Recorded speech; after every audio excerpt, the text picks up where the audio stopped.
A lot of people enjoyed Vivek Ramaswamy. Thought he had an awful lot on the ball. Well, some from our region had a fairly significant role in his campaign. Learn more about that. Here's some stories. Honored to be joined by the former comptroller of Erie County, Stefan Mychajliw. Sir, good morning and welcome to the broadcast. Hey, good morning. First and foremost, before we talk turkey, we should always thank a veteran every single day, no matter where we are. It's about thank you for your service, and we thank all veterans for defending freedom here at home and around the world, and your service is much appreciated. Thank you. That's kind of you to say, sir, and I agree with you. Every day we get that gift from those who served. What did you do with the campaign, please, sir? Yeah, I was the Deputy Communications Director and spokesman for Vivek. At the very beginning of the campaign last year in February, I went to New Hampshire for a week to help launch the campaign. And back then, he was at 0.0% in the polls, even telling family, hey, I'm going to work for Vivek Ramaswamy for president. And they're like, who? Is he running for his homeowners association? I said, no, he's running for president. And so from then on in, I was on the campaign, updating Vivek's social media, talking to national media, doing national media interviews, and trying to convince the American voters to vote for Vivek Ramaswamy for president in 2024. Didn't work out so well, and he's strongly endorsed President Trump, and so do I. What was he like? Did you have dealings with him? What were your impressions of the man and his substance, please? Yeah, every minute of the day. Vivek's campaign office was directly across from mine. Spoke to him multiple times a day, heavily involved with Vivek. He is a good man. He's a patriot who wants to see better days for America. He always asked about my family. He always had a family-first philosophy on the campaign trail, and he's the real deal.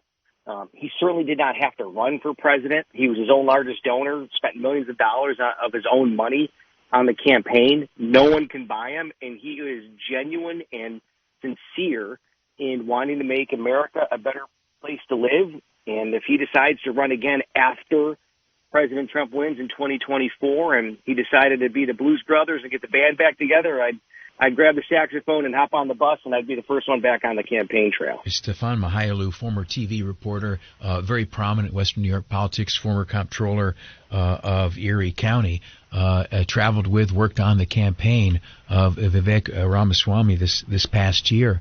As you watch him at debates or speaking or answering questions with the press, just an exceptionally intelligent and communicative person. Was he always that way? Is he as smart as he looks? Always. He is incredibly sharp and bright. I mean, he's living the arc of the American dream. His family came here legally the right way. He built multi-billion-dollar businesses from scratch and decided to give back and run for president after talking to his wife, Dr. Vivek Ramaswamy. Yeah, from my perspective, there was no coaching. There was no giving Vivek talking points. He was the real deal. What you saw is what you got. And I played Chris Christie in debate prep. And I'll never forget it. After the first debate in Milwaukee, Vivek walks in the room. Yours truly and Chris Grant, also from Big Dog Strategies. Chris played Doug Burgum. And right after the debate, Vivek walks in the green room, walks off the stage, and I'm in his line of sight, Chris's line of sight, and he looks at me and he goes, Stefan, you're a way better Chris Christie than Chris Christie. He goes to my friend Chris, and he goes, you're a better Doug Burgum than Doug Burgum. And so, we prepared him for debates about taking punches, but it was all Vivek. It was all him all day long. Stefan Mychajliw was part of that Vivek Ramaswamy campaign. What is that lifestyle like, especially as things start heating up through the fall and such? Are you like bopping back and forth from state to state, or how does that all work? Yeah, that's exactly what it was. I live in Western New York, and the campaign headquarters was in Columbus, Ohio. So at the very beginning of the campaign, I would spend 4 to 5 days a week in Columbus, and I'd come home 3 days or on the weekend. And then once Vivek took off after that first debate, I traveled with him. Thankfully, he's very blessed and fortunate to own a private jet. And that actually made a huge difference in campaigning, Bob, because we were able to visit states back and forth on a regular basis. So I flew with Vivek. I spent a lot of time in the state of New Hampshire. Up until Vivek lost the Iowa caucus, I was in New Hampshire 4 days a week leading those efforts. A lot of travel, but Vivek was always wonderful about me having to come home and see family. He always put family first, and so all of us, would go through a brick wall for the guy, and we worked incredibly hard, but he was always mindful of making sure that we took time for our families, and I'll always be appreciative of that. Speaking of Stefan Mychajliw, who worked with the Vivek Ramaswamy campaign, you mentioned his wife. She's like a genius herself. Yeah, she's a throat surgeon, very successful surgeon. She actually specializes in helping seniors and cancer patients breathe again, eat again, and live again after very challenging surgeries. And she was wonderful. She's a great mom, phenomenal wife, and she was a great professional partner with Vivek on the campaign trail. I mean, they are a force for good. They really are. Dr. Apoorva, when it comes to literally healing people, and Vivek for his conservative mission of trying to heal America and make it a better place to live. And I work with both of them on a regular basis, and it was just a blessing and privilege to do so. Stefan Mychajliw, former comptroller of Erie County. The press and the coverage of your candidate, what did you think of that? It was brutal once people realized, hey, Vivek Ramaswamy has a shot at being president. Bob, when I started on the campaign, it was a struggle to book Vivek on, Good Morning Toledo, because no one knew who he was and no one wanted to talk to him. But after that first debate, he just took off, and the mainstream media just did everything in their power to destroy him, the same way they did President Trump and other prominent conservatives across the country. Mainstream media was never fair. Once Vivek became a serious candidate and folks thought that he could actually win the race for the White House. But he never turned down an interview, whether it was MSNBC, CNN, or so-called left-leaning media. His philosophy was, we're taking it on head on. We're not turning anyone down. We're taking the fight right to them. And I thought it was a brilliant campaign strategy, and it was one of the big reasons why, he lasted far longer than U.S. senators, the vice president, and a former governor.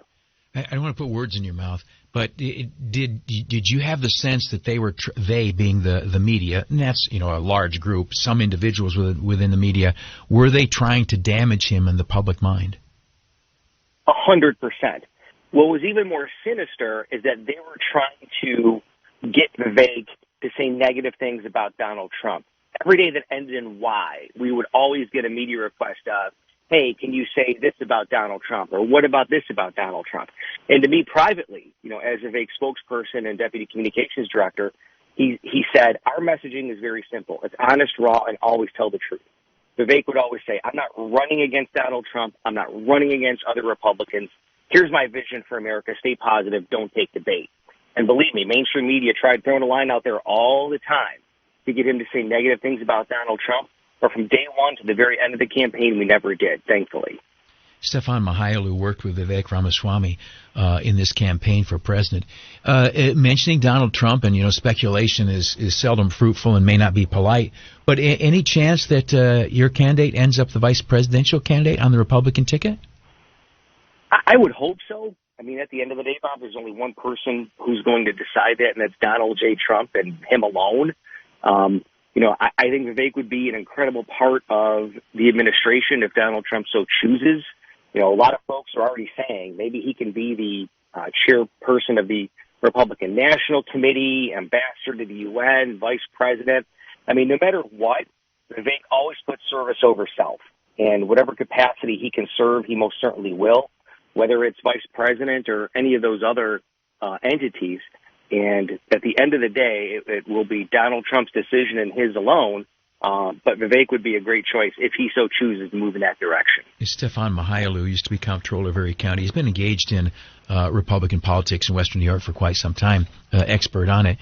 Understanding that your heart belonged to Vivek and that you have endorsed now Donald Trump, but as a political observer, a person who's worked in that and has some experience, what's going on with Nikki Haley right now, do you think, sir? It's shocking. I mean, she lost in Nevada to basically none of the above. And so I hate to think there's something more sinister going on, like along the lines of Nikki Haley needs to drop out immediately. Yeah, and I said that very forcefully after the Iowa caucus, after New Hampshire. She's doing nothing but hurting Donald Trump and Republicans in the conservative movement. Every dollar Nikki Haley spends on her campaign is one less resources that we all, as conservatives and Republicans, need to send Joe Biden back to his basement in November and make sure that Donald Trump is president of the United States in 2024. It is shocking that she is still in the race. She needs to drop out. She's doing nothing but hurting Donald Trump, and it would be the right thing for her to do to suspend her and end her campaign immediately. Speaking to Stefan Mychajliw, also just tapping into your experience at working in politics and stuff like that. When you heard the tape out of this lady, Miss Lake, in Arizona, where it sounds like the chairman of that state's Republican Party at the time was trying to buy her off, offer her a job or some amount of money, what was your reaction to that? What do you think about that? Does stuff like that happen? Well, there was proof that it did, and I'm not surprised. And that's why it was such a blessing to work for Vivek Ramaswamy, because, again, the gentleman built multi-billion-dollar businesses. Nobody can make an offer like that, whether it was, $1 or $1 billion to a gentleman like Vivek to say, hey, do this for me and I'll give you this. That's why I thoroughly enjoyed working for Vivek Ramaswamy, because he was his biggest donor, could not be bought, could not be paid. But I was not surprised at all that whether it's the mainstream media or Rhino establishment Republicans who are just as bad ideologically as Democrats, that things like that happen, unfortunately. And, good for Kari Lake. She stood her ground. She didn't take the bait, and she did the right thing. And sadly, that happens with both Republicans and Democrats. And, we need principled people in politics, not people who would sell their soul for $1. Amen. That's Stefan Mychajliw. Sir, congratulations on the adventure.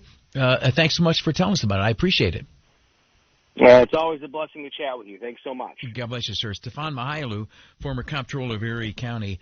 And depending on who's on the ticket, he might go along for the